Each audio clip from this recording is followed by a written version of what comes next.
2019 সাল থেকে 2025 সাল 490টা ভিডিও, 4.5 লাখের ওপর সাবস্ক্রাইবার। কিন্তু তারপরেও এনার মনে হয়, আমার এখনো মনে হয় যে এই কন্টেন্ট নিয়ে আমার আশাটা ঠিকই হয়নি। কিন্তু কেন এই ভাবনা চিন্তা আসার কারণটা কি আছে? খুব কমপ্লিকেটেড, মানে সাইকোলজিটাকে যদি আমি ব্রেকডাউন করি তাহলে খুব দেখা যাবে যে খুব কমপ্লিকেটেড একটা বিষয় ছিল। বাট এই কমপ্লিকেশনগুলো ওভারকাম করার উপায়ও তিনি নিজে খুঁজে বার করেছিলেন, আর কিভাবে করেছিলেন সেটাও আজকে নিজে মুখে জানাবে হিরণ ময়দা। অডিয়েন্স কিন্তু এমনি এমনি দাঁড়াবে না, অডিয়েন্সকে কিন্তু আনতে গেলে তার সাইকোলজিটাকে আমাকে বুঝতে হবে। এক্স্যাক্টলি, অডিয়েন্সের সাইকোলজি যে তিনি প্রপার ওয়েতে বুঝে ফেলেছেন সেটা নিয়ে আমাদের কোনো সন্দেহ নেই, কারণ সেটা তার এখনকার ভিডিওগুলোর ভিউ দেখলেই আন্দাজ করা যায়। কিন্তু এখানে একটা বিতর্কেরও জন্ম হয় যে শুধুমাত্র ভিউয়ের জন্যই কি হিরণ ময়দা একের পর এক কপি পেস্ট ইউটিউবারদের নিয়ে পডকাস্ট ভিডিও করছেন, নাকি এর পিছনে অন্য কোনো কারণ আছে?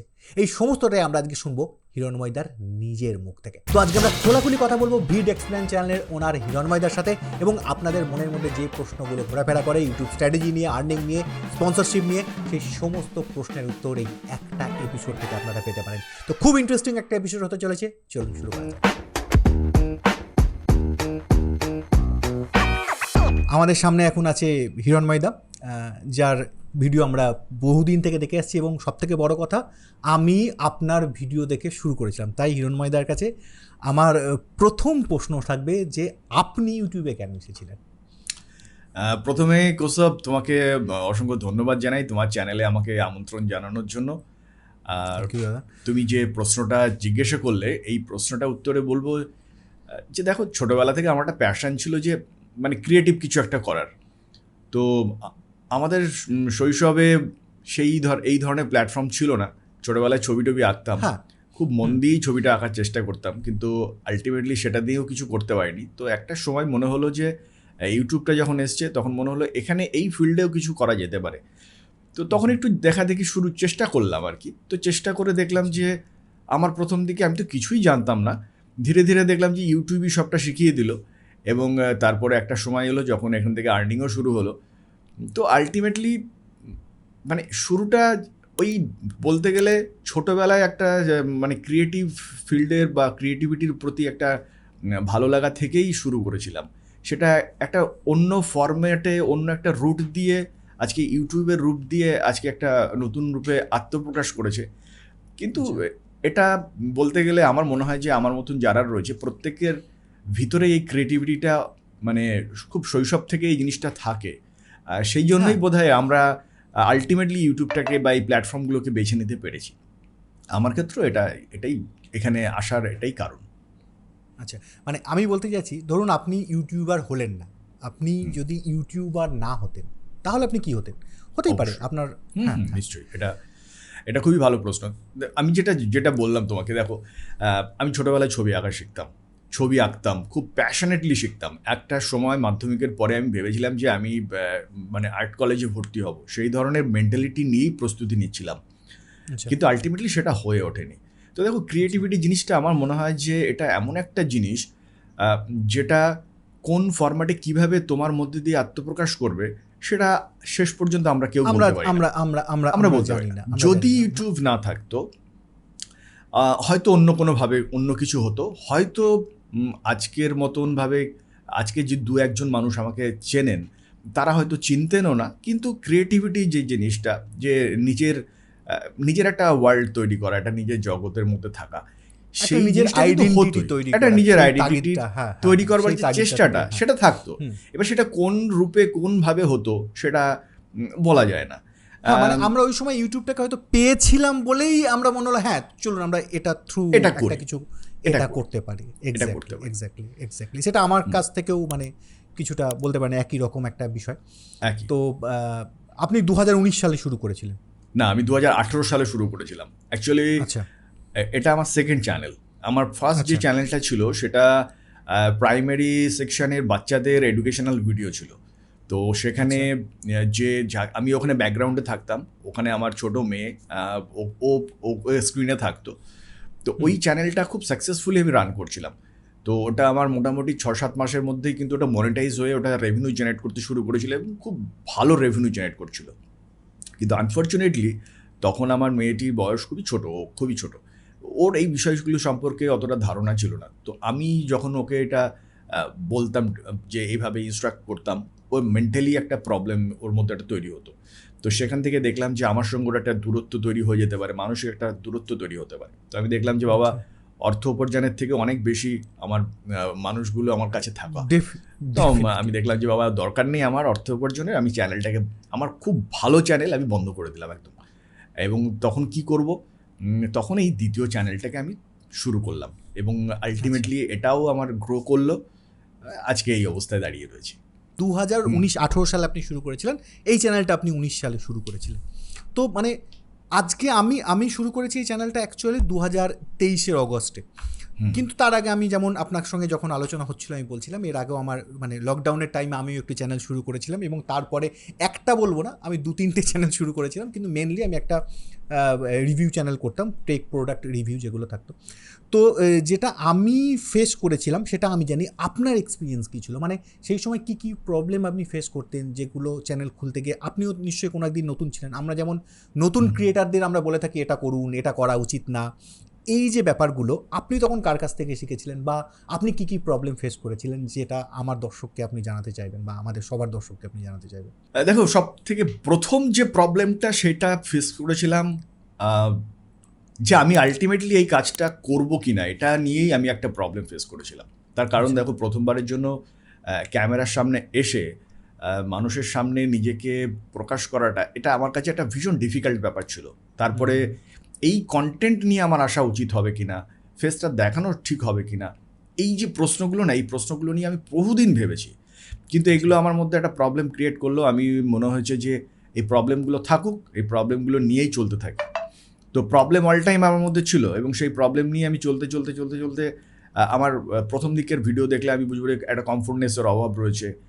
ধীরে ধীরে আমার এখনও মনে হয় যে এই কন্টেন্ট নিয়ে আমার আশাটা ঠিকই হয়নি, কিন্তু তা সত্ত্বেও ইউটিউব অ্যালগরিদম, অডিয়েন্স, এই সমস্ত মানুষ সব কিছুর সঙ্গে থাকতে থাকতে আমি একটা জিনিস বুঝতে পেরেছি, যে কোন কন্টেন্ট আমার সঙ্গে যাবে সেটা আমি ডিসাইড করিনি অনেক ক্ষেত্রেই।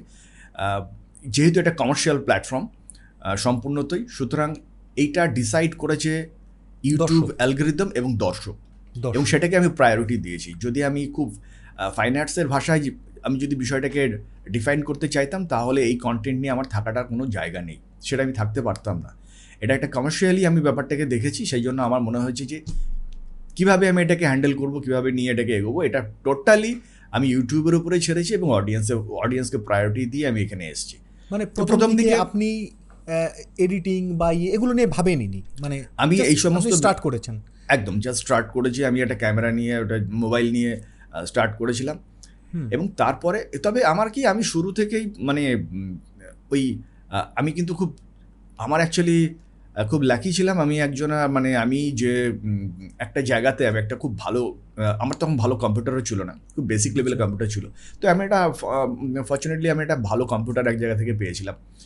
তো সেখানে আমি আফটার এফেক্ট ইউজ করা শিখলাম এবং খুব ভালো পাওয়ারফুল একটা কম্পিউটার। এটা মোটামুটি 2018 সালে ফার্স্ট চ্যানেল থেকে আমি, মানে আমি আর ভিডিও এডিটিং ক্যারিয়ারটা শুরুই হয়েছিল আফটার এফেক্ট দিয়ে। তো আলটিমেটলি আমি আবার আফটার এফেক্টটা ভুলে গেলাম প্রিমিয়ার প্রোতে ঢুকে যাওয়ার পরে, এবং এখন আমি আফটার এফেক্ট এক প্রকার ভুলেই গেছি ব্যবহার না করার জন্য। তো ধীরে ধীরে আমি সমস্ত কিছু শিখেছি। এবার আফটার এফেক্ট, অ্যাডোবি ইলাস্ট্রেটর শিখেছি, আমি ফটোশপ শিখেছি, অডাসিটি শিখেছি। যেটুকুনি শিখলে আমার কাজগুলো চলে আর কি, আমি সেইগুলোকে শিখেছি। তো এগুলো খুবই চ্যালেঞ্জিং, সময় সাপেক্ষ, ধৈর্য সহকারে আমাকে শিখতে হয়েছে। এবং সেই সঙ্গে সঙ্গে কন্টেন্ট, কী ধরনের কন্টেন্ট আমি মানে বানাবো, কন্টেন্টগুলো বানানো ঠিক হচ্ছে কিনা, দর্শককে মিসগাইড করছে কিনা, এই প্রশ্নগুলো আমার মধ্যে মানে সবসময় ছিল। এবং সবথেকে ইম্পর্টেন্ট, কোথাও হয়তো কন্টেন্ট বানাতে গিয়ে আমি কারো দ্বারা ইন্সপায়ার্ড হয়েছি, এবং যেমন ওই সময় যারা ভিডিও বানাতেন, যেমন মাই স্মার্ট সাপোর্ট, এবং আরও অনেকে রয়েছে, অনেক পুরনো ধর্মেন্দ্র স্যারের কথা, ওনার কথা বলতে হবে। এবং আমি খুব ফর্চুনেট যে রিসেন্টলি ওনার সঙ্গে আমি ওভার টেলিফোনে আমি একটুখানি ওনার সঙ্গে কথা বলার একটা সুযোগ হয়েছে, হাই হ্যালো জাস্ট, তার বেশি কিছু নয়। তো আমার মনে হয় যে আমরা যারা এই কমিউনিটিতে আছি, আমাদের অনেকে ওনাকে দেখেছি আর কি, ওনাকে দেখে উৎসাহিত হয়েছি। তো এই যে ব্যাপারগুলো, এই ব্যাপারগুলো চলেছে খুব কমপ্লিকেটেড, মানে সাইকোলজিটাকে যদি আমি ব্রেকডাউন করি তাহলে খুব দেখা যাবে যে খুব কমপ্লিকেটেড একটা বিষয় ছিল। তো সেখান থেকে চলতে চলতে আজকে এই জায়গাটাতে পৌঁছেছি। অনেকগুলো প্রশ্ন আছে, সেই প্রশ্নগুলোকে বলা যেতে পারে যে একটু পাশ কাটিয়েই এসেছি আর কি। সব প্রশ্নের সমাধান আমার ব্যক্তিগত জীবনে আমি পাইনি, এবং সেটা হবে বলে আমার মনে হয় না। না না, সেটা তো কখনোই আমরা, হ্যাঁ, ওরকমভাবে আমরা কোনো কিছু এক্স্যাক্ট উত্তর তো কখনো পাই না। উত্তর পাওয়া যায়। হ্যাঁ হ্যাঁ হ্যাঁ। এবার এই যে আপনি শুরু করলেন, শুরুতে কি আপনি মানে স্ক্রিপ্ট করে নিতেন, নাকি এমনি জাস্ট অন ক্যামেরা এসে আপনি আপনার বক্তব্যটা মাথায় নিয়ে আপনি বলতে শুরু করতেন? একদম, আমি ওই অন ক্যামেরাতে কোনো স্ক্রিপ্ট আমি করতাম না শুরুর দিকে। আচ্ছা। অন ক্যামেরাতে আমি মোটামুটি শুরুর দিকে একটু ভেবে নিতাম। প্রথম দিকে যে ভিডিওগুলোতে আমার মনে আছে যে ওই তখন ওইগুলো চলতো যে 5টা টিপস, 5টা বিষয়, একটা ভিডিও কিভাবে র্যাঙ্ক করে, কিভাবে চ্যানেল গ্রো করে, 5টা বিষয় বলে নিলাম। এই জিনিসগুলো তখন আমরা ওইগুলো দেখে দেখে দেখে বড় হয়েছি, মানে শিখেছি বিষয়টাকে, আমরা ওভাবে রিপ্রেজেন্ট করেছি। তখন ওই জিনিসে অত স্ক্রিপ্টের প্রয়োজনই ছিল না। তখন ইউটিউবে এত ডিটেল, এত সিনেম্যাটিক ভিডিও, এত স্টোরি টেলিংয়ের কোনো গল্প ছিলই না, এত ছিল না। এবং মানে অডিয়েন্স রিটেনশন বা গ্র্যাব করাবার জন্য যে আরো মানে সাইকোলজিক্যাল পার্টগুলো, এই বিষয়গুলো নিয়ে সত্যি কথা বলতে এইগুলো কেউ শেখায়নি। এগুলো আমাকে নিজেকে ভিডিও বানাতে আমাকে শিখতে হয়েছে। তো এটা সেই জন্য শুরুর দিকের ভিডিও আর এখনকার ভিডিওর মধ্যে অনেক ডিফারেন্স তো এসছে। তো আমি, সেটা আমাদের সবারই আছে, আমার মনে হয়, হ্যাঁ, সবারই আছে। হ্যাঁ, এটাই স্বাভাবিক। এই যে ইউটিউবের একটা চেঞ্জেস এসছে, সেটা আপনি ফিল করতে পারছেন নিশ্চয়ই, যে আপনি যখন শুরু করেছিলেন তখনকার ইউটিউব আর এখন এই 2025 সালে দাঁড়িয়ে এখনকার ইউটিউব প্রচুর পরিবর্তন, হেল এন্ড হেভেন ডিফারেন্স। তো এই যে ডিফারেন্সটা তৈরি হয়েছে, এই সময়ে এসে নতুনদের নিশ্চয়ই আগের মতো বা আগে যেভাবে ইউটিউব চলতো সেই প্যাটার্নে গেলে ইউটিউবে নিশ্চয়ই স্ট্যান্ড করাটা সম্ভব হবে না বলে আপনার মনে হয়? মানে কতটা কঠিন হয়েছে ইউটিউব আপনার কাছে? হ্যাঁ, নিশ্চয়ই, অবশ্যই। মানে আমার মনে হয় যে ইউটিউব সত্যি এটা কঠিন হয়েছে। তার কারণ হচ্ছে, আমরা যখন শুরু করেছিলাম তখন কিন্তু সাইকোলজিটা অতটা ম্যাটার করতো না ইউটিউবে। মানে অ্যাটেনশন গ্র্যাব করবার জন্য বা অডিয়েন্স রিটেনশনকে গ্র্যাব করবার জন্য যে সাইকোলজিক্যাল থটসটা প্রয়োজন, সেটা কিন্তু সেই সময় আমাদের ভাবতে হতো না। 5টা টপিক নিয়ে 5টা টিপস নিলাম, 5টা বিষয় নিয়ে একটুখানি বললাম, ভিডিও চললো, ঠিক আছে। কিন্তু এখন দাঁড়িয়ে আমাকে ভাবতে হবে যে অডিয়েন্স রিটেনশনটাকে কীভাবে অডিয়েন্সকে কীভাবে রিটেন করবো ভিডিওর মধ্যে। তাহলে অডিয়েন্স কিন্তু এমনি দাঁড়াবে না, অডিয়েন্সকে কিন্তু আনতে গেলে তার সাইকোলজিটাকে আমাকে বুঝতে হবে। ভিডিওর মধ্যে দিয়ে সেই সাইকোলজিকে কীভাবে গ্র্যাব করব, এটা কিন্তু খুব চ্যালেঞ্জিং। একজন আননোন পার্সন, যার কোনো অভিজ্ঞতা নেই, যার ব্যাকগ্রাউন্ডে কেউ নেই, সে অন্তপক্ষে এই জিনিসটা খুব সহজে ব্রেকডাউন করতে পারবে বলে আমার মনে হয় না। যে কারণে আমাদের কমিউনিটিতে তো পার্সোনালি আমার মনে হয়েছে যে সাকসেস পাওয়াটা ভীষণ কঠিন হয়ে গেছে।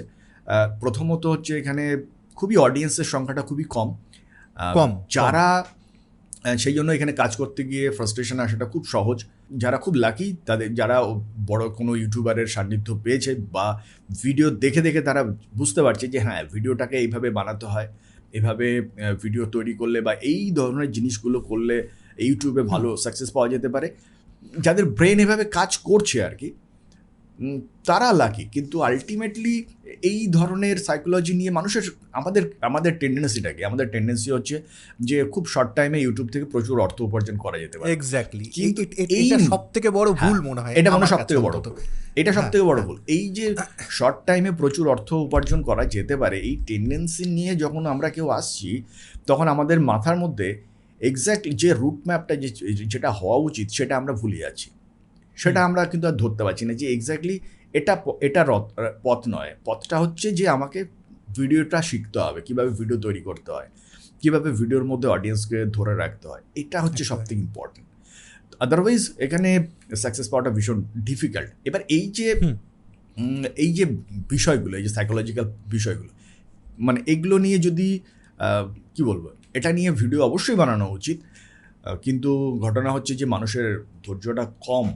এবং মানুষ দেখবে কিনা এটা আমাদের দেখবে কিনা। ভাবতে হয়, ডেফিনেটলি এটা আমাদের ভাবতে হয়। অনেক সময় দেখা যায়, আমি এটা আমার ক্ষেত্রে বলছি, অনেক সময় হয়েছে আমি অনেক খেটে একটা ভিডিও বানিয়েছি, সেই ভিডিওটাই আলটিমেটলি সেরকমভাবে আমি ভিউ পাইনি।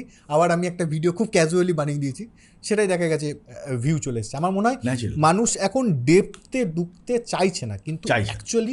অ্যাকচুয়ালি উল্টোটা করতে হবে তাদের আরো ডেপথে ঢুকতে হবে অবশ্যই, জিনিসগুলোকে। অবশ্যই। আমার মনে হয় শেখা উচিত। এই যে আপনি বললেন আপনি 2018 সালে আফটার এফেক্টস পেয়ে গেছিলেন, সামহাও আপনি একটা কম্পিউটার পেয়েছিলেন এবং সেটাতে আপনি ইয়ে করেছিলেন। এখন তো মোবাইলে অনেক অ্যাপ চলে এসছে যেটা আফটার দারুণ এফেক্টসের দারুণ মতো কাজ হচ্ছে, যেখানে কালার গ্রেডিং করা যাচ্ছে, এবং সেগুলো আমার মনে হয় শেখাটা দরকার, ভীষণ শেখাটা ভীষণ দরকার। প্রয়োজন এই ব্যাপারগুলো আজকের দিনে। অবশ্যই। আচ্ছা, এবার আমরা আসি এই যে আমরা আমরা আমরা ইউটিউব তো একটা অনেক বড় জায়গা, বিশেষ করে ভারতে একটা অনেক বড় জায়গা আছে ইউটিউবের।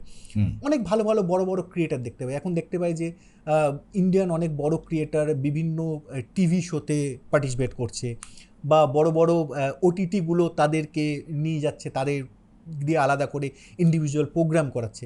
তো এখানে আপনার মনে হয় যে বাংলা ইউটিউব কমিউনিটি কোথাও গিয়ে পিছিয়ে যাচ্ছে?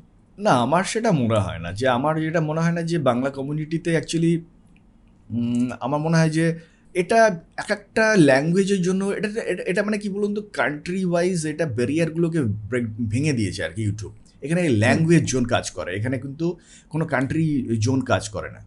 তো ল্যাঙ্গুয়েজ জোন হিসেবে প্রত্যেকটা ল্যাঙ্গুয়েজের একটা নিজস্ব ক্যাপাসিটি রয়েছে।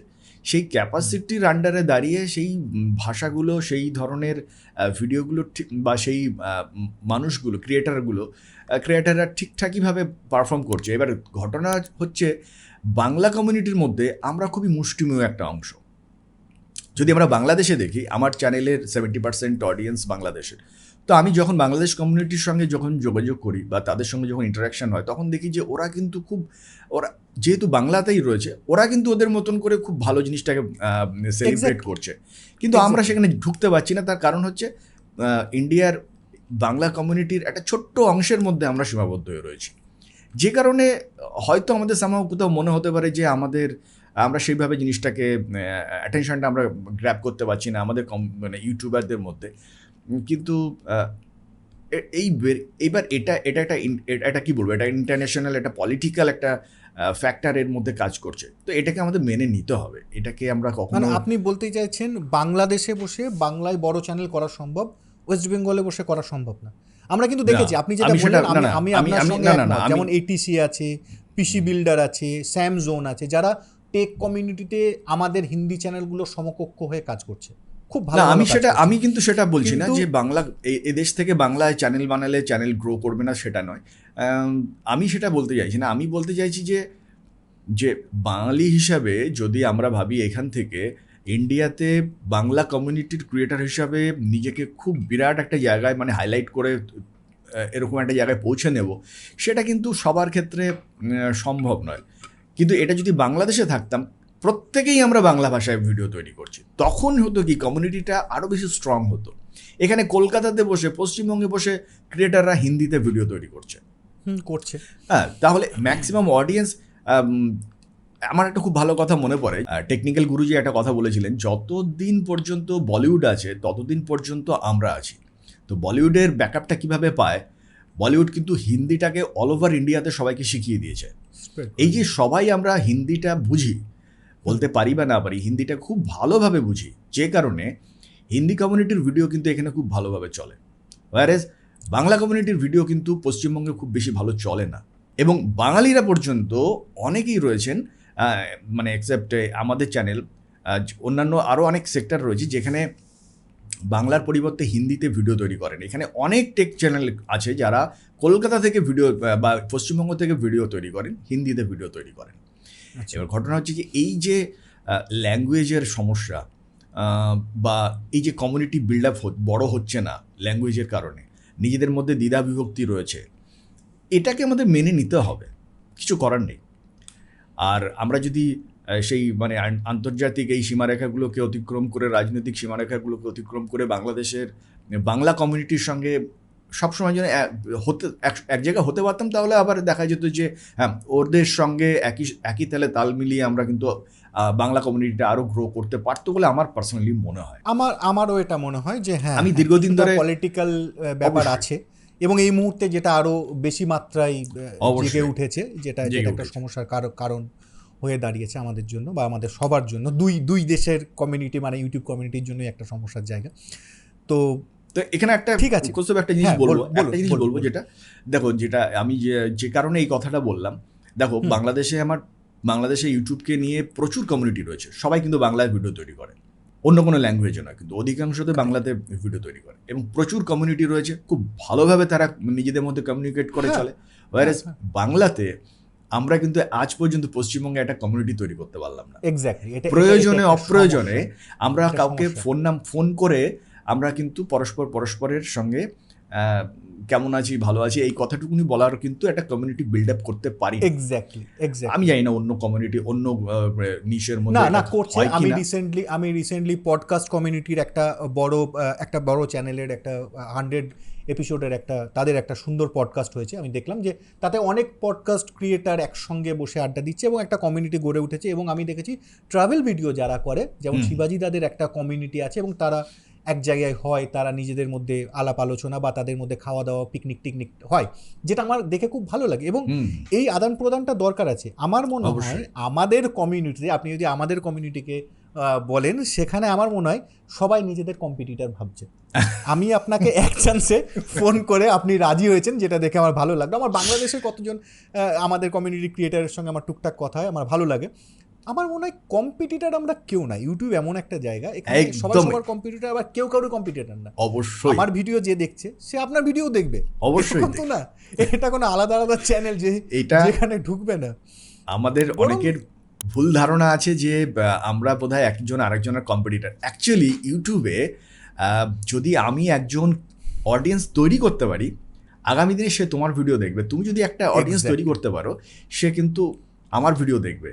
তো ন্যাচারালি এটা কমিউনিটিটা বড় হবে যত বেশি, তত বেশি কিন্তু অডিয়েন্সটা বাড়বে। আজকে বাংলা কমিউনিটি যদি সেরকম স্ট্রং হয় এবং তাদের সবার ভিডিওই যদি সেই ব্যাপারটা থাকে, তাহলে হয়তো অনেকে হিন্দি ভিডিও ছেড়ে আমাদের ভিডিওগুলো দেখবে। এটা আমার মনে হয় এবং আমার মনে হয় আমি ঠিকই ভাবছি। হ্যাঁ, নিশ্চয়ই এটা হওয়া উচিত। প্রত্যেকটা কমিউনিটির মধ্যেই একটা নিজেদের মধ্যে একটা কমিউনিকেশন থাকা উচিত যে আমরা কী করছি বা কী করতে চলেছি বা কী করতে পারি। যাই হোক, যেটা হচ্ছে বাংলা কমিউনিটি নিয়ে যখন কথা হলো, আর একটা কোয়েশ্চেন আমাকে খুব ভাবায়, যেটা নিয়ে অনেকে প্রতিবাদ করে, সেটা হচ্ছে বাংলা কমিউনিটিতে আমি দেখতে পারি আজকের দিনে ভালগার কন্টেন্ট, মানে ভালগার ব্লগ বলুন, কপি পেস্ট ভিডিও বা ওই কি বলবো ভালগার রোস্ট, মানে ওই বৌদি রোস্ট, হ্যান্ড্যাপেটা, যেটা বহুদিন ধরে চলে যাচ্ছে এবং বড় বড় চ্যানেল তারা এটা মানে কন্টিনিউয়াসলি করে যাচ্ছে। হতে পারে কোনো চ্যানেল, আমি এরকম চ্যানেল দেখেছি, আমি নাম বলবো না, যারা শুরুতে করেছে তারপরে আস্তে আস্তে সেই জায়গা থেকে সরে এসছে। হয়তো সে ভাবছিল আমার একটা কমিউনিটি তৈরি করে নেবো, আমার একটা সাবস্ক্রাইবার বেস তৈরি করে দিই আমি, সেটা ঠিক আছে, কিন্তু তারপরেও একটা জিনিস কন্টিনিউয়াস ওয়েতে চলে যাচ্ছে। এটা কতটা খারাপ বা এটার ভবিষ্যৎ কী বলে আপনার মনে হয়? মানে আমি পার্সোনালি এটা নিয়ে সত্যি কথা বলতে কতটা কথা বলার জায়গায় রয়েছি সেটা আমি নিজেও, আমার সন্দেহ রয়েছে, কিন্তু তবু আমি বলবো যারা এই ধরনের কপি পেস্টের বিষয়টা পরে আসছি, প্রথমে যে ধরনের ভিডিওর কথা বললে, যারা এই ধরনের ভিডিও তৈরি করছেন আর কি, আমার মনে হয় যে ব্যক্তিগত জীবনে হয়তো তারা এরকম নয়, তাদের নিজের ফ্যামিলির মধ্যে এগুলোকে প্রমোটও করেন না কোনোভাবে, কিন্তু তারা স্ক্রিনে এগুলোকে প্রমোট করছেন। আমার মনে হয় যে এর তো একটা সাংস্কৃতিক মানে কি বলবো সংকট তৈরি করছেই আমাদের সোসাইটিতে, এই নিয়ে কোনো সন্দেহ নেই। যে সবাই ভাবছে যে আমাদের মধ্যে লজ্জা ঘেন্না এই বোধগুলোকে না নষ্ট করে ছেড়ে দিচ্ছে একদম এই জিনিসটা। তো সবাই ভিউ এটা করলে ভিউ পাবো এরকম একটা টেন্ডেন্সি এসে গেছে। আমাদের সংস্কৃতির মধ্যে যে মানে কি একটা সম্ভ্রম বলে যে ব্যাপারটা ছিল, সেই ব্যাপারগুলোকে একদম নষ্ট করে মানে সোসাইটি একবারে এদিক ওদিক হয়ে যাচ্ছে। তো আমার মনে হয় যে যারা এই ধরনের কাজ করছেন তাদের একটু ভাবা উচিত। এবং আমি জানি না এটা কিভাবে এই সমস্যার সমাধানটা হবে, আমিও বুঝি না। কমিউনিটি গাইডলাইনে এমন বিষয় নিয়ে কমিউনিটি গাইডলাইন থাকে, কিন্তু এই ভিডিওগুলোকে কমিউনিটি গাইডলাইনের আওতায় কেন আনা হয় না, সেটা আমার মাথায় ঢোকে না প্রথমত। এবং ভালগারিটি প্রমোট করা যেখানে মানে কমিউনিটি গাইডলাইন আছে, আমি কমিউনিটি গাইডলাইনের উপর একটা ভিডিও বানিয়েছিলাম, আছে, আমি পড়ে দেখেছি যে ভালগারিটি প্রমোট করা যাবে না, কিন্তু তবু এই ভিডিওগুলো চলছে অন্য জায়গা থেকে, ইনস্টাগ্রাম থেকে বা আগে অন্যান্য অ্যাপ থেকে নিয়ে এসে, টিকটক ফিকটক থেকে নিয়ে এসে তারা এই রোস্টগুলো করতো। আমার মনে হয় এগুলো নিয়ে একটা মানে খুব বেশি দূর যেতে পারবে না, কিন্তু এটা আমার ধারণা। কিন্তু আমি দেখতে পাচ্ছি তারা ভিউ গ্র্যাব করছে, প্রচুর পরিমাণে ভিউ গ্র্যাব করছে, এবং তাদের দেখা দেখি আরও নতুন ক্রিয়েটাররা আসছে এবং ভাবছে এটাই সহজ রাস্তা, এই রাস্তায় হাঁটলে আমি হয়তো খুব তাড়াতাড়ি আমার চ্যানেলটাকে বড় করে ফেলতে পারবো। তো এটা একটা বিষয়। আর একটা বিষয় হচ্ছে কপি পেস্ট। আমার কপি পেস্টের বিষয়টা আমি বলছি। দেখো, আমি প্রচুর ভিডিও তৈরি করেছি অলরেডি, মানে পডকাস্টে কপি পেস্টের শর্ট চ্যানেল সম্পর্কে কয়েক কোটি মানুষ দেখে ফেলেছেন। তো কয়েক কোটি মানুষের মধ্যে বেশ কম করেও কয়েক হাজার চ্যানেল ক্রিয়েটার তৈরি হয়েছে যারা রীতিমতো আর্ন করেছে, ইনকাম জেনারেট করেছে। ইউটিউবের গাইডলাইনের মধ্যে কোথাও কিন্তু বলে দেওয়া নেই যে তুমি এই ধরনের ভিডিও বানাতে পারবে না। ইউটিউবের কমিউনিটির মধ্যে বলা রয়েছে, সেখানে কিন্তু ইউটিউব ফিচারগুলো দিয়ে রেখেছে যেখানে তুমি কোলাব করতে পারো, গ্রিন স্ক্রিন করতে পারো, অন্যের ভিডিওর মধ্যে নিজস্ব ক্রিয়েটিভিটিকে শো করে তুমি ভিডিও তৈরি করে যদি তোমার ক্রিয়েটিভিটিটাকে দেখাতে পারো তাহলে সেটা কিন্তু মনিটাইজ করবে। এবং এই রুলসের উপর নির্ভর করেই কিন্তু প্রচুর ক্রিয়েটার ভিডিও তৈরি করেছে এবং সেই ভিডিওগুলো মনিটাইজ হয়েছে। ইউটিউব যদি সেগুলোকে সাপোর্ট না করতো তাহলে কিন্তু চ্যানেলগুলো মনিটাইজ হতো না। এবার প্রশ্ন হচ্ছে যে এটার তো ভবিষ্যৎটা কি? দেখো, এর ভবিষ্যৎ হচ্ছে এগুলো এই সময় ইউটিউব বা অ্যালগরিদম সবসময়ের জন্য একটা ট্রেন্ডের উপরে কাজ করে। এখন এটা ট্রেন্ড রয়েছে। আজকে আমরা যে বিষয় নিয়ে ভিডিও বানাচ্ছি, এই ভিডিওটা যে আগামী দিনে এই যে ধরনের কথাবার্তা বলছি আর কি, এটা যে আগামী দিনের ট্রেন্ডের মধ্যে থাকবে এর কোনো নিশ্চয়তা নেই। আগামী দিনের ট্রেন্ড বদলে যেতে যাবে, এটা খুব ন্যাচারাল ব্যাপার। তার কারণ হচ্ছে ন্যাচারালি আমরা দেখেছি ইউটিউব খুব তাড়াতাড়ি, এটা খুবই স্বাভাবিক। ইউটিউব সোসাইটিকে ম্যাথমেটিক্যালি ক্যালকুলেট করে একটা অ্যালগরিদম ডিজাইন করেছে। সে ম্যাথমেটিক্যালি, আমি পার্সোনালি আমি নিজেকে যতটা জানি তার থেকে অনেক বেশি ও ম্যাথ দিয়ে আমাকে ভালোভাবে চিনে গেছে, সোসাইটিকে আরও বেটারভাবে ও চেনে। সুতরাং প্রতি মুহূর্তে সোসাইটি যেভাবে চেঞ্জ হবে, ওর ম্যাথটাও, অ্যালগরিদমের ম্যাথটাও কিন্তু সেভাবে চেঞ্জ হতে থাকবে এবং সেই জন্য আগামী দিনে অন্য কিছু চলবে। আমার কপি পেস্ট ভিডিওর মধ্যে আমি কিন্তু প্রতিবার অডিয়েন্সকে এটা বলেছি, এটা কিন্তু আপনাকে নিজস্ব দায়িত্ব নিয়ে করতে হবে। এই মুহূর্তে এটা ইনকাম জেনারেট করে দিচ্ছে। যেদিন ইউটিউবের কমিউনিটি গাইডলাইন বলুন, কপিরাইট পলিসি বলুন, এইগুলো স্ট্রিক্টলি ফলো আপ করা শুরু হবে, সেদিন আপনার চ্যানেল টার্মিনেট হয়েও যেতে পারে। কারণ আলটিমেটলি এই যে ভিডিওটা তৈরি হচ্ছে, অবশ্যই টার্মিনেট হচ্ছে। আমি কখনোই এটা বলি না যে এটাই ভবিষ্যৎ, কিন্তু একটা সুবিধা আছে কি, যে মানুষটি এই ধরনের ভিডিও বানিয়ে সাকসেস পাচ্ছে, প্রতি মাসে কয়েক হাজার ডলার জেনারেট করছে, রেভিনিউ জেনারেট করছে, সে কিন্তু আলটিমেটলি শিখতে পারছে যে ইউটিউব অ্যালগরিদম কিভাবে কাজ করে। আচ্ছা, সে কিন্তু আপনাকে মাঝে, এটা কি তারাই রেভিনিউটা জেনারেট করতে পারছে যারা কিছুটা হলো ক্রিয়েটিভিটি সেখানে ইনপুট করছে? মানে ধরুন আমি একটা চাইনিজ ভিডিও কোথা থেকে জোগাড় করলাম, তারপর আমি সেটাকে ভয়েস ওভার করছি বা সেটাকে কেটে কুটে আমি আমার গল্পের সঙ্গে যতটুকু ফুটেজ দরকার ততটুকু ফুটেজ সেখানে রেখে এটা দিয়ে একটা নতুন গল্প ক্রিয়েট করছি। ডেফিনেটলি অ্যাকচুয়ালি কি তারাই ইনকাম করছে নাকি যারা জাস্ট তুলে এনে পেস্ট করে দিচ্ছে তারা? না না না না না না, কখনোই নয়। যারা তুলে এনে, কারণ আমি অনেকের সঙ্গে কাজ করেছি, প্রত্যেকের ক্ষেত্রেই প্রত্যেকেই খুবই ক্রিয়েটিভ পারসন। তারা তাদেরকে আমি জিজ্ঞাসা করেছিলাম তোমরা স্টোরিটাকে কিভাবে তৈরি করো, তো ওরা বলছে যে আমাদের ভিডিও দেখতে দেখতে এমন একটা সাইকোলজি তৈরি হয়ে গেছে, আমরা ভিডিও দেখলেই বুঝতে পারি যে এখানে একটা এই ধরনের একটা স্টোরি তৈরি করা যেতে পারে, এই স্টোরিটা ফিট হতে পারে।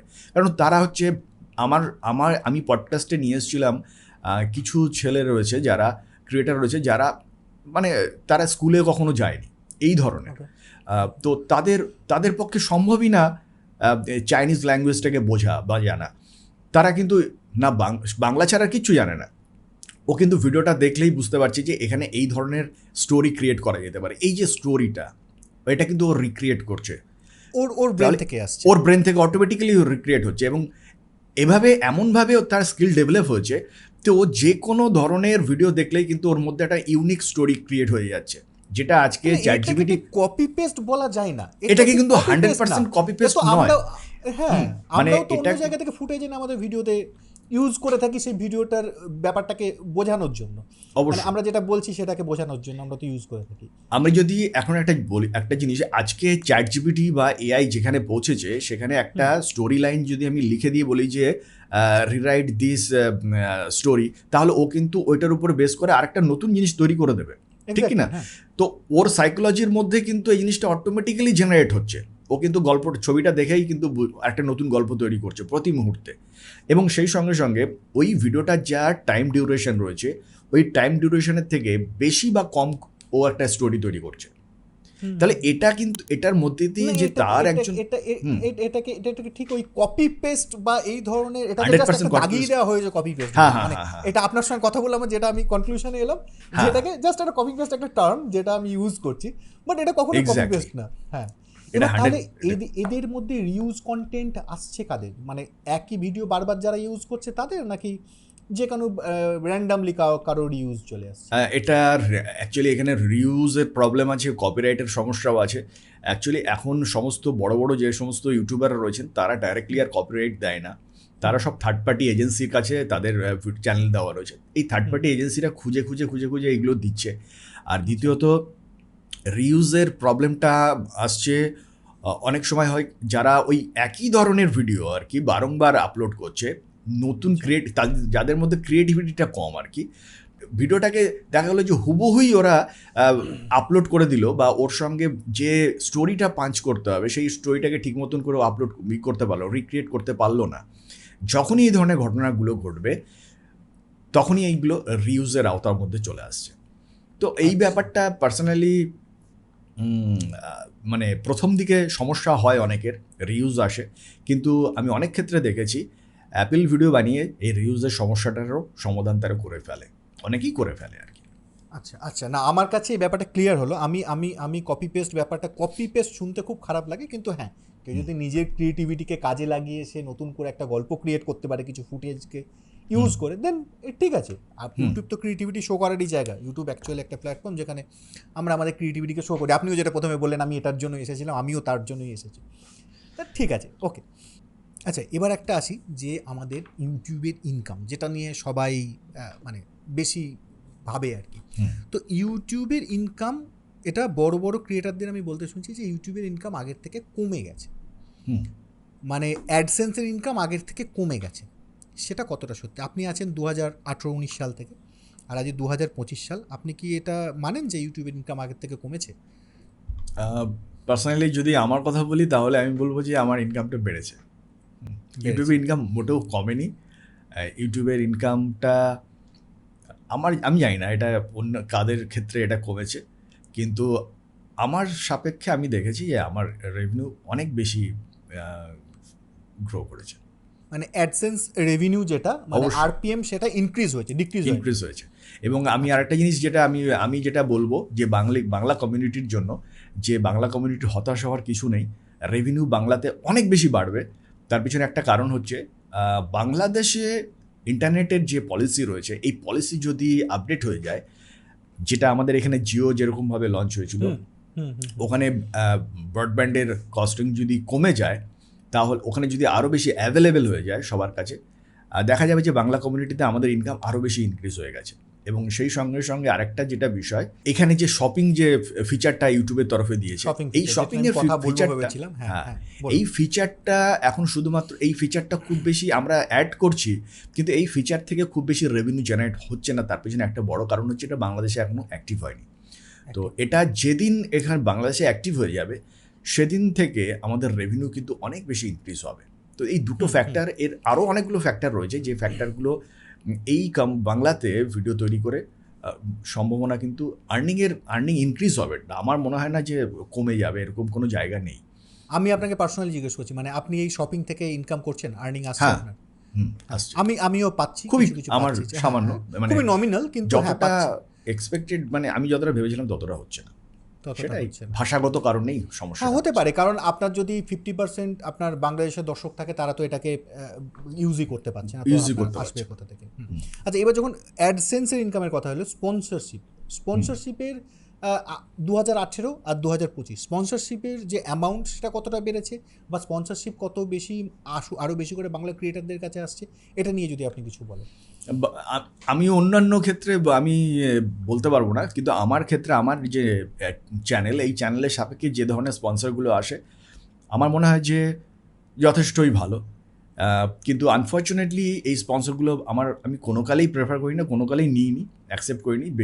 বেসিক্যালি গ্যামলিং, বেটিং এই জাতীয়গুলোই আসে। হ্যাঁ, যেটা এবার আমরা এগুলোতে যেদিন আলোচনা প্রচুর করি। টাকার অফার থাকে, যারা করছেন তারা প্রচুর টাকা রেভিনিউ জেনারেট করছেন।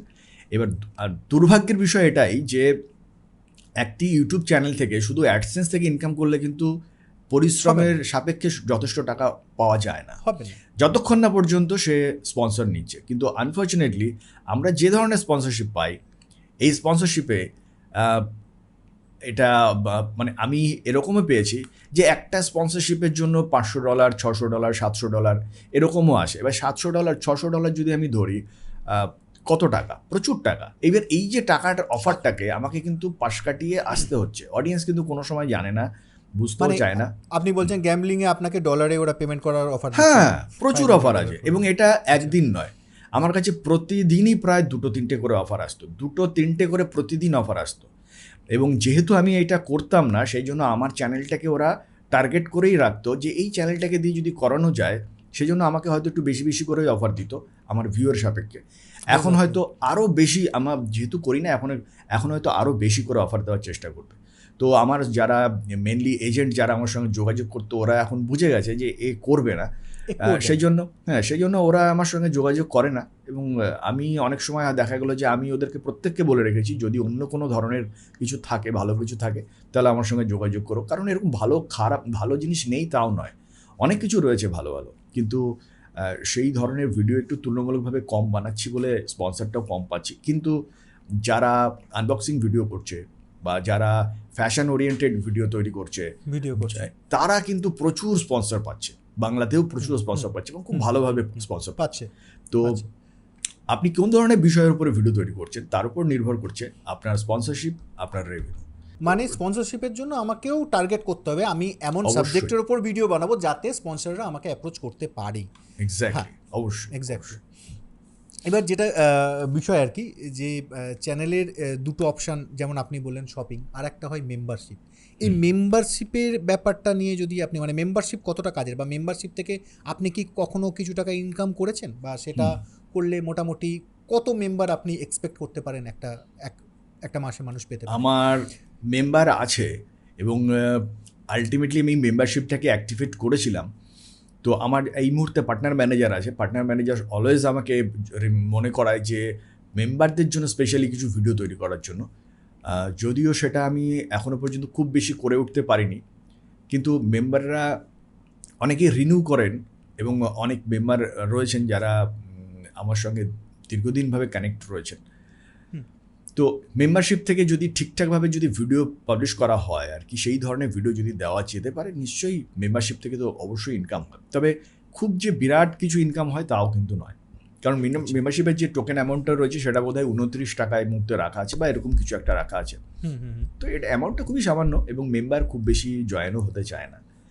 তবুও যারা জয়েন হয়েছেন প্রত্যেককে আমি ধন্যবাদ জানাই যে তারা আমার সঙ্গে রয়েছেন, তাদের জন্য 2-1টি ভিডিও আমি। আপনার কি মনে হয় যে আমাদের এটা বলা উচিত যে মেম্বারশিপ আপনারা নিন, বা আমার এটাকে আমাদের অ্যাপ্রোচ করা উচিত?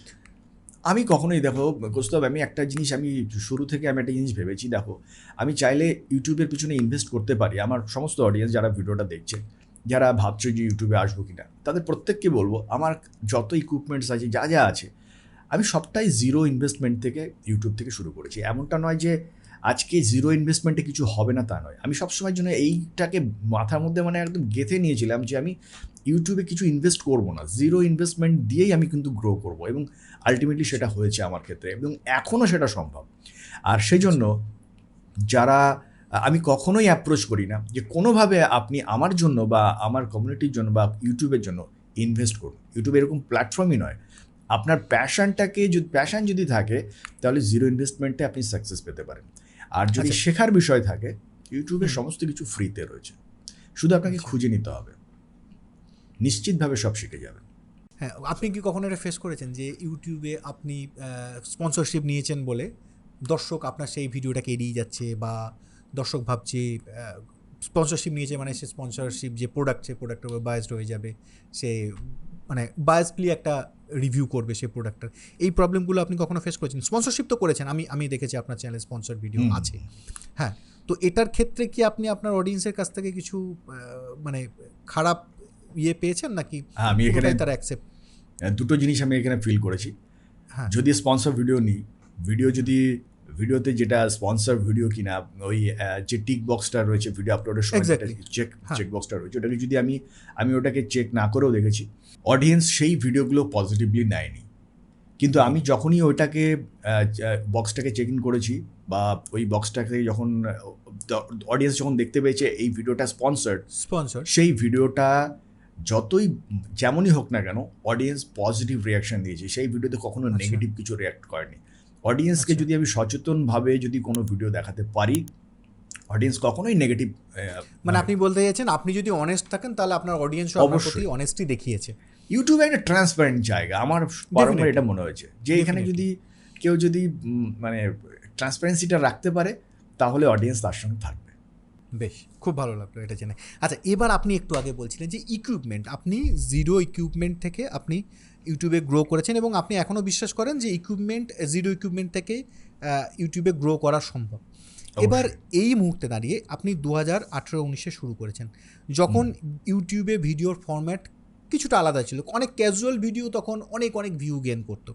কিন্তু এই মুহূর্তে আপনি দেখবেন প্রচুর চ্যানেল যারা নতুন আসছে, যারা খুব ওয়েল বিল্ড একটা ভিডিও প্রেজেন্ট করছে, সিনেমেটিক একটা ভিডিও প্রেজেন্ট করছে, এবং সেগুলো উইদাউট ইকুইপমেন্ট কখনোই সম্ভব না। একটা ভালো লাইট ছাড়া বা একটা ভালো মাইক্রোফোন ছাড়া, ভালো ক্যামেরা ছাড়া এগুলো করা সম্ভব না। তো আপনার কতটা মনে হয় যে 2025 সালে দাঁড়িয়ে ইকুইপমেন্ট কি একদম ইগনোর করা যায়? মানে সম্ভব কোনো ইকুইপমেন্টই আমি পারচেস করব না, কিন্তু আমি চ্যানেলকে ওই জায়গায় নিয়ে যাবো?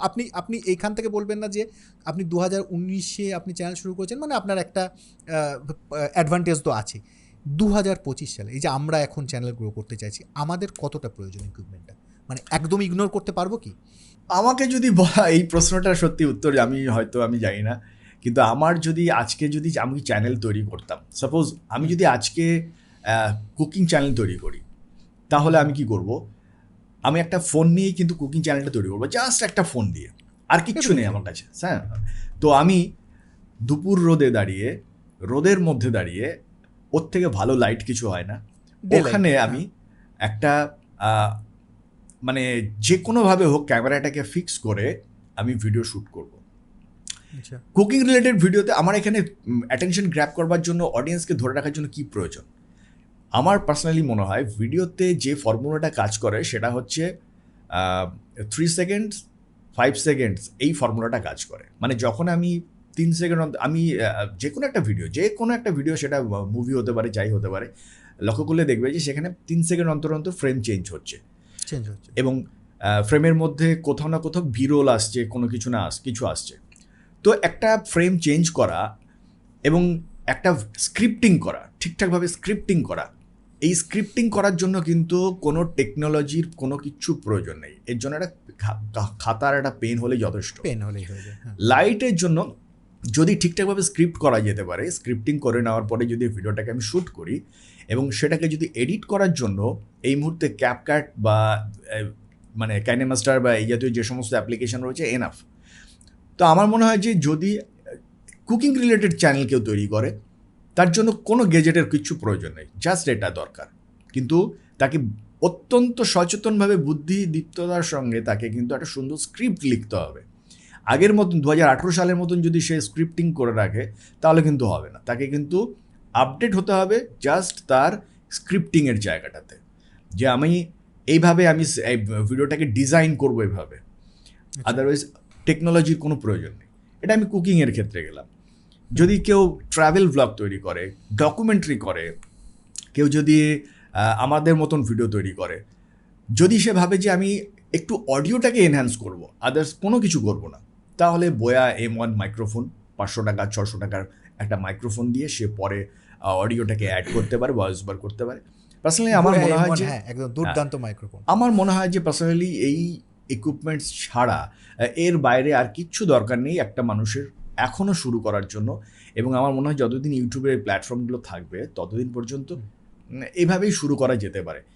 যারা এইভাবে শুরু করতে পারবে আমার মনে হয় তারাই সাকসেস পাবে। আর যারা অনেক ঢাকঢোল পিটিয়ে অনেক কিছু নিয়ে শুরু করবে, ভাববে যে এটা হয়ে যাক তারপরে ওটা হোক, আমার মনে হয় না যে তারা অনেকে সাকসেস পাবে।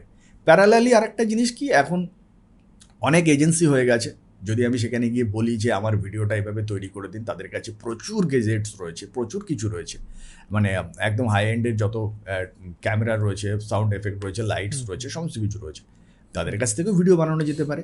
আলটিমেটলি ডিপেন্ড করছে যে আমি কিভাবে ভাবছি, আমার থট প্রসেসটা কীরকম, তার উপরে নির্ভর করে আমার চ্যানেল বা আমার সাকসেসটা আমার কাছে ধরা দেবে। মানে আপনি এখনও বলবেন যে ইকুইপমেন্টের দরকার নেই। হ্যাঁ, আমি ডেফিনেটলি একটা জায়গায় আপনার সঙ্গে একমত যে স্ক্রিপ্ট একটা বিরাট বড় ব্যাপার। স্টোরি টেলিং অ্যাকচুয়ালি স্ক্রিপ্ট থেকে শুরু হয় এবং এডিটে গিয়ে শেষ হয়।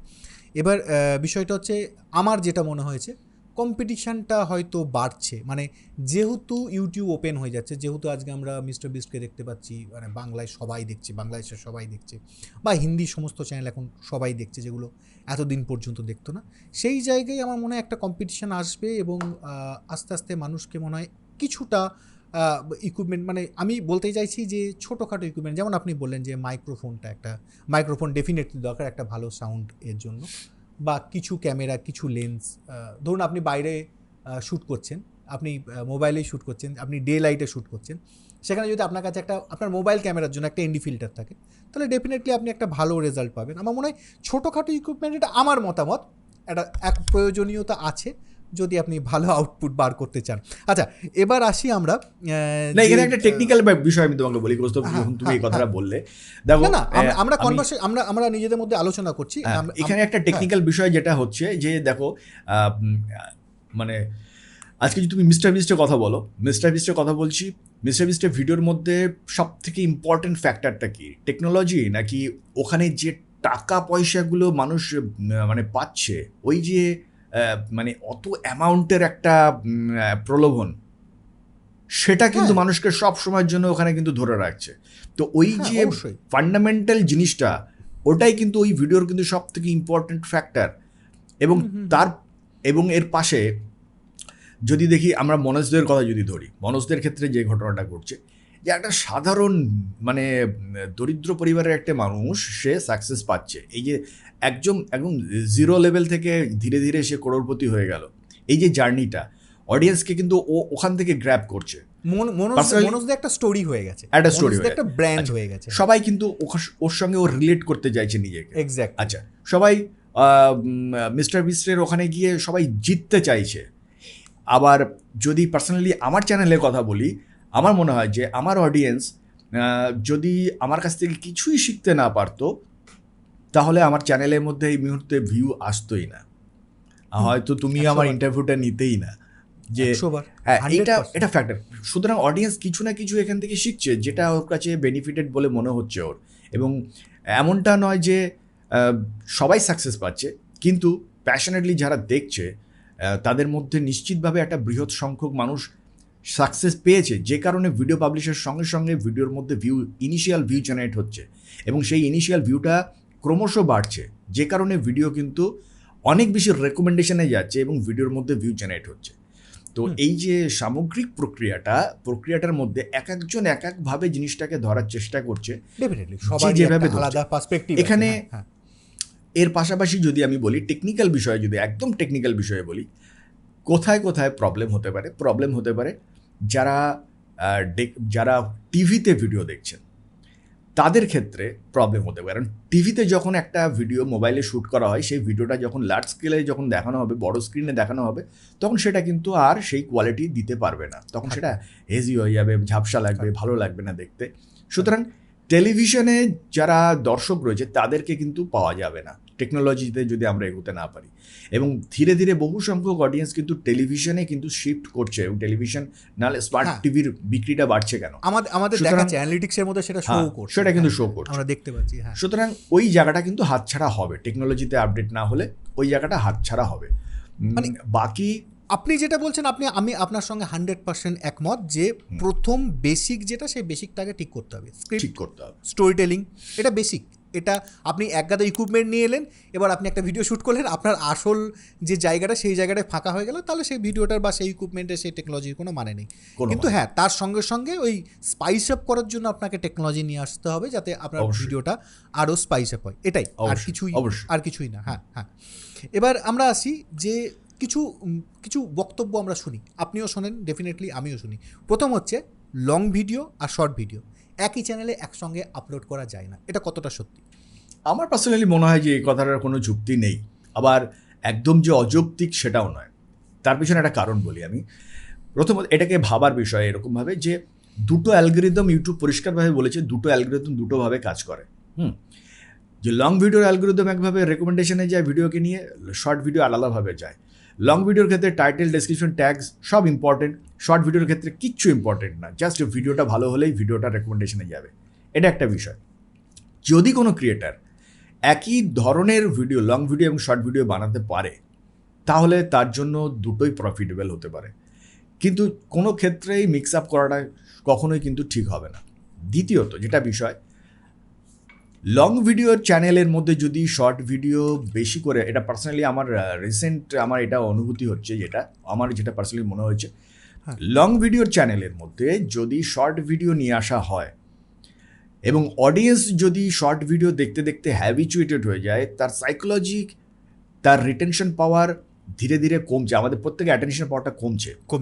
যে মানুষটা আমার চ্যানেলের মধ্যে যে সমস্ত অডিয়েন্স রয়েছে তাদের যদি অ্যাটেনশন পাওয়ার থাকে 3 সেকেন্ড, 4 সেকেন্ড, 5 সেকেন্ডের, সে কখনোই আমার লং ভিডিও দীর্ঘকাল দেখতে পারবে না। সুতরাং আমি যদি প্রচুর শর্ট ভিডিও বানিয়ে ফেলি আমার চ্যানেলে এবং সেই ধরনের সাইকোলজির অডিয়েন্সকে যদি প্রাধান্য দিয়ে ফেলি, ডেফিনেটলি সেই চ্যানেলের লং ভিডিওর ক্ষেত্রে সমস্যা তৈরি হবে। সেই জন্য অ্যালগোরিদমের দিক থেকে দুটো সেপারেট অ্যালগোরিদম সব ঠিক আছে, কিন্তু আমার মনে হয় যে বাস্তব রিয়ালিটিটা কিন্তু একটু ভিন্ন। আপনার চ্যানেলের মধ্যে কোন ধরনের অডিয়েন্সের প্রাধান্য রয়েছে, তাদের সাইকোলজি কী, তাদের অ্যাটেনশন পাওয়ার কতটা আছে, তাদের রিটেনশন পাওয়ার কতটা আছে, এই ফ্যাক্টরগুলো নিজেকে ক্রিয়েটার হিসাবে বুঝতে হবে এবং সেই হিসাবে ভিডিও তৈরি করতে হবে, তবেই সাকসেস পাওয়া যায়। মানে আপনি বলতে চাচ্ছেন শর্ট ভিডিও এসে অ্যাকচুয়ালি আমাদের ইউটিউবারদের খারাপই হচ্ছে, খুব ভালো কিছু হচ্ছে না? না, আমি সেটা বলবো না, কিন্তু আমি বলবো না যে শর্ট ভিডিও এসে ইউটিউবারদের খারাপ হচ্ছে না, কিন্তু আমাদের দর্শকদের যে অ্যাটেনশন যে পাওয়ার সেটা তো কমছে। এবার ঘটনা হচ্ছে যে এডুকেশনাল চ্যানেল, আমাদের এই এডুকেশনাল চ্যানেলে শর্ট ভিডিও দেখে কিন্তু এডুকেশনের সব কিছুটা বোঝা সম্ভব নয়। যাদের বুঝতে হবে, যারা বুঝতে চায়, মানুষ চাইছে, কিন্তু যারা বুঝতে চায় তারা কিন্তু লং ভিডিও দেখবে। সবটা শিখিয়ে দাও। হ্যাঁ, না, এক মিনিটে সবটা শেখানো সম্ভব নয়, সম্ভবই না, কোনোভাবেই সম্ভব না। কিন্তু হ্যাঁ, এটা শর্ট ভিডিও লাভদায়ক। শর্ট ভিডিও বানিয়ে প্রচুর, মানে পার্সোনালি আমার মনে হয় যে ভালো একটা শর্ট ভিডিও তৈরি করতে গেলে দীর্ঘ সময় লাগে। তো শর্ট ভিডিও বানিয়ে যেহেতু মানুষ সাকসেস পাচ্ছে, প্রচুর রেভিনিউ জেনারেট করছে, ইনকাম করছে, শর্টটাও ঠিক আছে, কিন্তু এটাকে নিজেকে বুঝতে হবে যে ক্রিয়েটার হিসেবে আমার সাইকোলজিটা কীরকম, আমি কী ধরনের ভিডিও তৈরি করতে পছন্দ করি, তাহলে আমার চ্যানেলে সেই ধরনের অডিয়েন্সকেই প্রাধান্য দিতে হবে, সেই ধরনের অডিয়েন্সকে আমাকে নিয়ে আসতে হবে। মানে এটা সবটাই ক্যালকুলেশন, যে আমি কি চাইছি তার উপর আমাকে ক্যালকুলেট করতে হবে। এক্স্যাক্টলি। আচ্ছা, এই যে ইউটিউব সেটিংস নিয়ে এত ভিডিও হয়, আপনিও দেখেছেন অনেক চ্যানেল আছে যারা সারাদিন শুধু ইউটিউব সেটিংস নিয়েই ভিডিও বানায় একের পর এক। এটা কতটা, মানে ইউটিউব সেটিংসে এমন কি থাকে যে যার জন্য মানুষও ঝাঁপিয়ে পড়ে, প্রচুর অডিয়েন্স আছে যারা এটা দেখতে পছন্দ করে, তো তাদেরই বা কেন এই ভিডিওগুলো দেখতে ভালো লাগে, আর এই মানুষগুলো কেন এত ভিডিও বানায় এই ধরনের?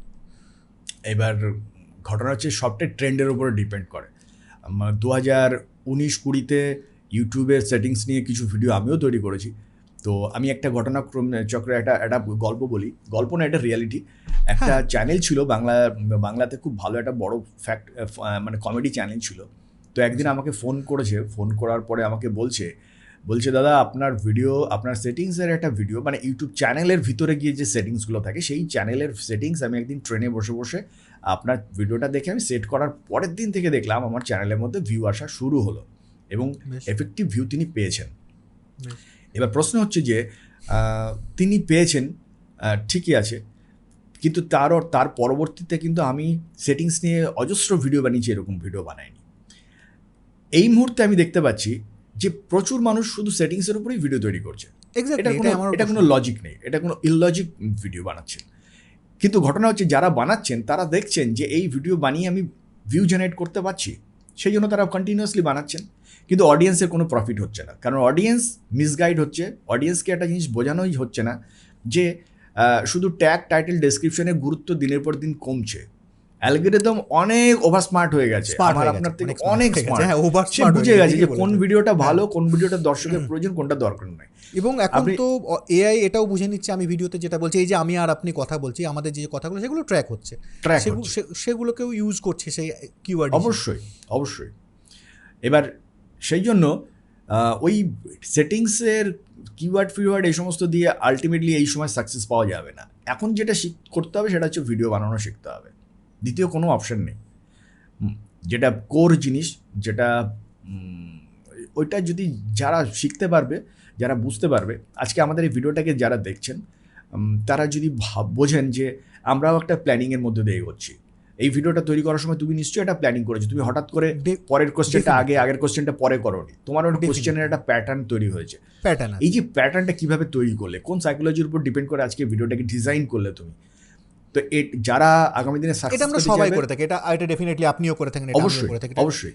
এই জিনিসগুলোকে এই জিনিসগুলোকে অডিয়েন্সকে নিজেকে বুঝতে হবে যে এই ভিডিওটা কিভাবে ডিজাইন করা হয়েছে, যে কারণে যেটা ভিউ পাচ্ছে বা পাচ্ছে না, ইত্যাদি ইত্যাদি। আচ্ছা, এখন আরেকটা আমি প্রবলেম হিসেবে মনে করি, এত কমেন্ট আসে এটা যে ভালোবাসা দিলে ভালোবাসা পাবেন। এই যে ব্যাপারটা, এটা কতটা ডেডলি একটা অডিয়েন্সের জন্য, মানে এটা যদি আপনি অডিয়েন্সদের বলেন। হ্যাঁ, এটা ইউটিউব তো পরিষ্কারভাবে বলেছে যে যদি একই ধরনের কমেন্টস বারংবার কেউ রিপিটেডলি করতে থাকে তাহলে তার চ্যানেলটা কিন্তু ডাউন হবে। এবং একই ধরনের কমেন্ট যদি বিভিন্নজন বিভিন্নভাবে করতে থাকে, এবং সেই সঙ্গে সঙ্গে কিছু ওয়ার্ডস রয়েছে যেগুলোকে সবসময় আমরা ব্লক করছি, পার্সোনালি আমিও ব্লক করেছি, এবং যদি কোনো ক্রিয়েটারের কোনো এবং ইউটিউব নিজেও ব্লক করছে, তো যদি সেই ধরনের কমেন্টস যদি কেউ করে ফেলে তখন ন্যাচারালি তার চ্যানেলটাও কিন্তু একটু ডাউন হবে বলে আমার মনে হয়। ইউটিউব কিন্তু নিজে থেকে এই কমেন্টগুলোকে হোল্ডে পাঠাচ্ছে, আপনি এটা লক্ষ্য করেছেন কিনা জানি না, আমি কমেন্টের মধ্যে যখন যাই আমি দেখি এই ধরনের প্রচুর কমেন্ট, কিন্তু এটা দর্শক বুঝতে চায় না। তো এটা ভীষণ ডেডলি। আমি জাস্ট আপনার মতামতটা চাইলাম। আচ্ছা, এবার একটা মজাদার কোশ্চেন, সেটা হচ্ছে আপনাকে বলতে হবে যে আমাদের বাংলা মানে কমিউনিটির মধ্যে আপনার প্রিয় 5 জন ক্রিয়েটার কে আছে? এটা বলা খুব মুশকিল, আমার প্রচুর ক্রিয়েটার পছন্দের। হ্যাঁ, ডেফিনেটলি আমাদের সবারই প্রচুর ক্রিয়েটার মানে পছন্দের থাকে, তার মধ্যে থেকে আপনার কি মনে হয় যে এই 5 জন ক্রিয়েটার আমার খুব ভালো লাগে, আমি মোটামুটি তাদের ফলো করি, দেখতে থাকি, এরকম 5 জন ক্রিয়েটার কে আছে? এই কোশ্চেনটা এই মুহূর্তে না উত্তর দেওয়া খুব ডিফিকাল্ট। মানে আপনি কি ধরনের ভিডিও দেখতে ভালোবাসেন, মানে কোন ধরনের ভিডিও আপনার ভালো লাগে, আপনার আমাদের এই কমিউনিটির বাইরে কি ধরনের ভিডিও আপনি দেখে থাকেন? না, আমি কমিউনিটির বাইরে ভিডিও দেখি। অ্যাকচুয়ালি এটা আমার কাছে মনে হয় যে সবসময় এটা একটা ইউটিউবে একটা লার্নিং প্রসেসের মধ্যে সবসময় থাকতে হয়। যদি আমার মনে হয় যে কেউ যদি ভাবে যে আমি সবটা শিখে গেছি, বুঝে গেছি, তাহলে ইউটিউবে সাস্টেন করাটা খুব মুশকিল। তো এটা আমি সবসময়ের জন্য আমি সবসময় শিখে যাচ্ছি, কিছু না কিছু আমি অবশ্যই দেখছি। সেটা ইন্ডিয়ান ক্রিয়েটার বলে নয়, আমি আজকেও অলরেডি কয়েকজন বাইরের ক্রিয়েটারের একটা লিস্ট তৈরি করেছি যাদের ভিডিও দেখবো বলে চ্যানেলের এইগুলো আমি সেট করলাম। তো এইটা আমি তাদের নাম আমার খুব একটা জানা নেই। তো আমি বিভিন্ন জনের বিভিন্ন ভিডিও দেখি। এবার আমার পক্ষে এই মুহূর্তে কারোর নাম বলাটা খুব মুশকিল যে এক্স্যাক্টলি এই ধরনের ভিডিও। অ্যাকচুয়ালি এই মুহূর্তে আমি একটা প্ল্যানিং করছি যে আমি একটু অন্য ধরনের যে ধরনের ভিডিও বানাবো, সেই ধরনের ভিডিওর প্ল্যানিং করতে গিয়ে আমার কোন কোন ইউটিউবারের ভিডিও দেখা উচিত, কি ডেভেলপ করা উচিত আমার। কারণ দেখুন, এডিটিং, স্ক্রিপ্টিং এর কোনো শেষ নেই, এর কোনো শেষ। প্রতিদিন শিখছি আমি শিখি, আপনিও আমি জানি প্রতিদিন শিখছেন, প্রতিদিন সবাই শিখছি। হ্যাঁ, শিখতে তো হয়। আমি সেই হিসেবেই বলছিলাম যে আপনার কি মনে হয় যে আমাদের 5 জন বেস্ট ইউটিউবার কে হতে পারে, বা আপনার মতে 5 জন এমন, আপনি এটা কোনো ইয়ে নয় যে আপনি জাস্ট আপনি ক্যাজুয়ালি বলতে পারেন যে কাদের এদের ভিডিও। আমি সত্যি বলতে কারো ভিডিও আমি মানে খুব মানে মনোযোগ সহকারে আপনি ফ্যান না, দেখি যে প্রত্যেক দিন দেখতেই হবে আমাকে, এরকম কেউ নেই আমার, এমনটা কেউ নেই। আমাকে যদি ভালো ভিডিও এডিটার, মানে যদি বলা হয় যে এডিটিংয়ের জন্য যদি কারো নাম বলতে হয়, জিএফএক্স মেন্টর।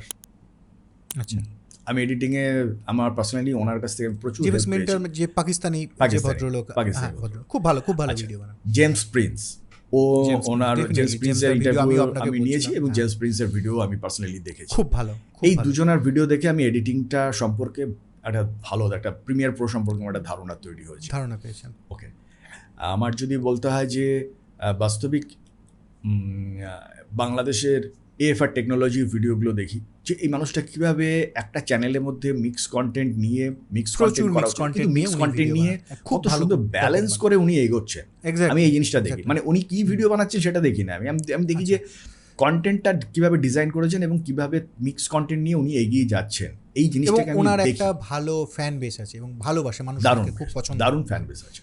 হ্যাঁ, ওকে, আমাদের এখানে সিরিয়াসলি বলতে বাংলা কমিউনিটিতে আমি এই মুহূর্তে খুব বেশি মনোযোগ সহকারে কারো ভিডিও দেখা হয় না। আচ্ছা আর আচ্ছা। আর এই মুহূর্তে যেটা আমি দেখছি সেটা হচ্ছে বেসিক্যালি আমি যেটা এই মুহূর্তে এআই রিলেটেড প্রচুর ভিডিও দেখছি এবং এআই এর বাইরেও যেটা মানে এআই এর সঙ্গে সঙ্গে এই মুহূর্তে যেমন এআই এজেন্ট নিয়েও ভিডিও দেখছি।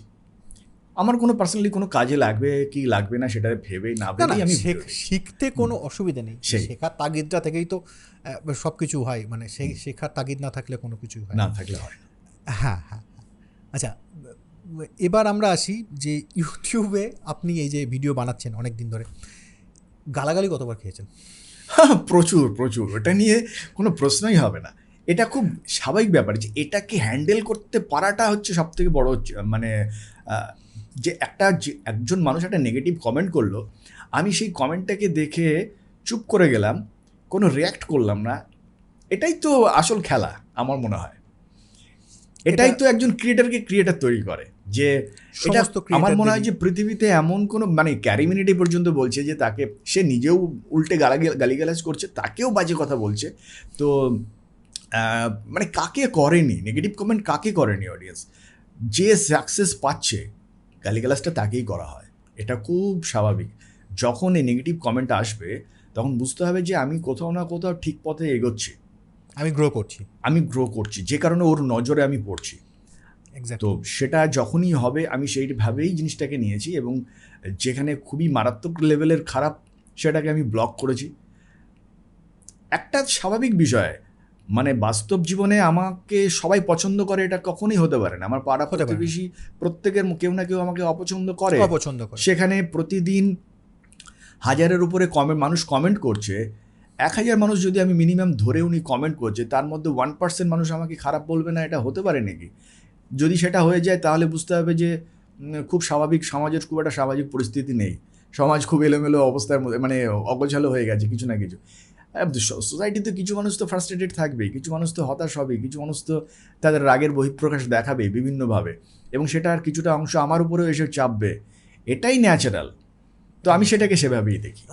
তো এই প্রশ্নটা অ্যাকচুয়ালি আমি করেছিলাম আপনাকে, কারণ আমাকে কিছুদিন আগে একজন অডিয়েন্স আমাকে বলেছিল যে এই ধরনের কমেন্টস এলে আমরা কী করব।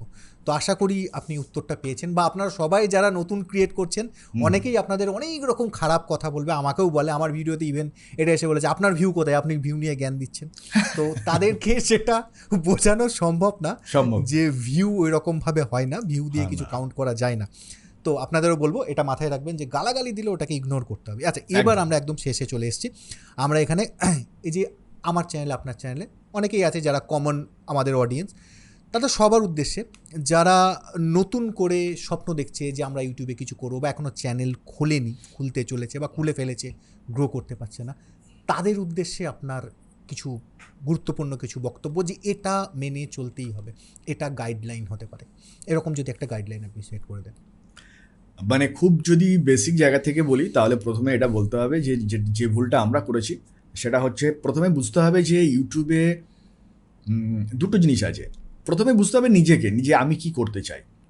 প্রথমে সেটাকে নিজেকে ডিসাইড করতে হবে যে জিনিসটা আমার ভালো লাগে, যদি চোখ কান বুঝে কেউ যদি সেই কাজটা অন্ততপক্ষে 6 মাস করতে পারে, তাহলে অ্যালগরিদম তাকে বলে দেবে যে এই জিনিসটা কীভাবে ডেভেলপ করতে হবে।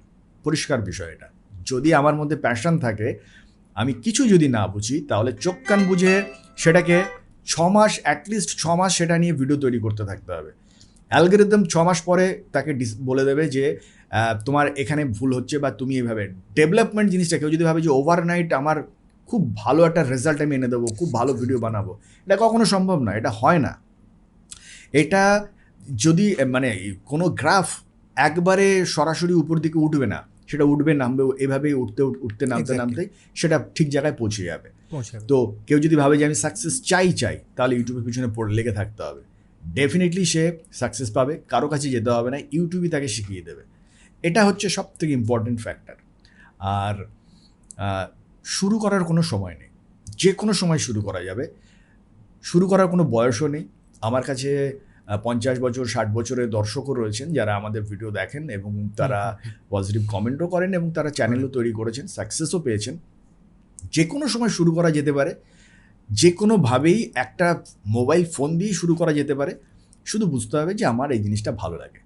ভাই আমার যেটা ভালো লাগে সেই একই জিনিস কিন্তু আরও বহু মানুষেরও ভালো লাগে, সুতরাং ধীরে ধীরে তারা আমার সঙ্গে কানেক্ট হতে থাকবে এবং একটি সময় একটা কমিউনিটি বিল্ড আপ হবে।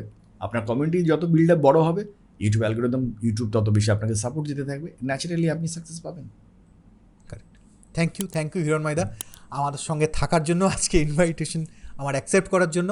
আশা করি আপনারা যা গুরুত্বপূর্ণ এখানে কথা হিরণ ময়দা বলেছেন বা আমরাও বলার চেষ্টা করেছি সেটা আপনাদের কাজে লাগবে। তো আগামী দিনে আবার হয়তো কোনো দিন আমরা এরকমভাবে আড্ডা মারবো আপনাদের হেল্প করার জন্য। তো আজকের জন্য টাটা, দেখা হচ্ছে পরের ভিডিওতে। অসংখ্য ধন্যবাদ আমার সকল দর্শক বন্ধু, আর কৌস্তব তোমাকেও অসংখ্য ধন্যবাদ। থ্যাংক ইউ হিরণ ময়দা।